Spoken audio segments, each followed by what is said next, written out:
All right, we've got some 31-inch slicks for Loud and Ugly. These are currently like 28 and a half that are on here. So I'm thinking that I may have to do a little bit of radius to the wheel well, but we're gonna go get these mounted up at our buddy Mike Bob's house and bring them back and see what I gotta do to fit them on there.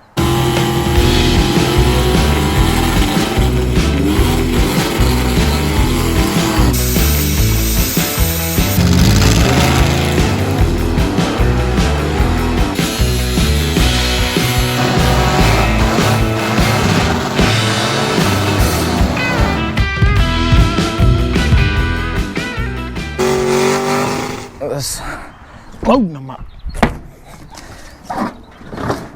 Looks nice. Looks real nice. All right.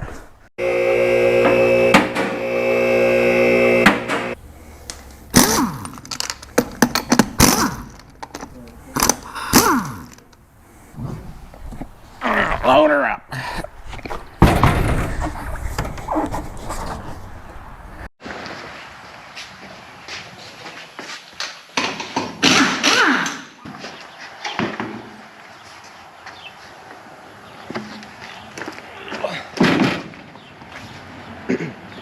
Okay, so I just went over to Mike's. We tried to use his tire machine, but he doesn't have the nylon guides for aluminum wheels, so I had to drop them off at a tire store to get fixed up, which is fine. They said they're gonna be done by the end of the day, so we'll get to have those in this video and still try to get those fitted up. But I've got a laundry list of stuff to do here, so there's no shortage of things to do while we wait for the tires. I'm gonna start by getting this exhaust system taken back off of the truck. I got to pull the fuel tank out and the battery tray and the battery, strip all that stuff off of the frame because I got a new fuel cell for the bed of my truck and a battery box that I'll show you guys here shortly.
All right, we've got the fuel tank that I was running. It was a custom fuel tank we made for in between the frame rails. Took that out, took my battery tray out of here because I didn't like where it was.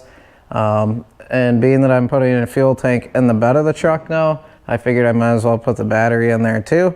I dropped these off at Discount Tire this morning. They finally got mounted up, so these are ready to go on. That's going to be the next trick here. We're just going to bolt them on and slowly let this down and see how much of my bedside I'm going to have to cut off.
to the bed.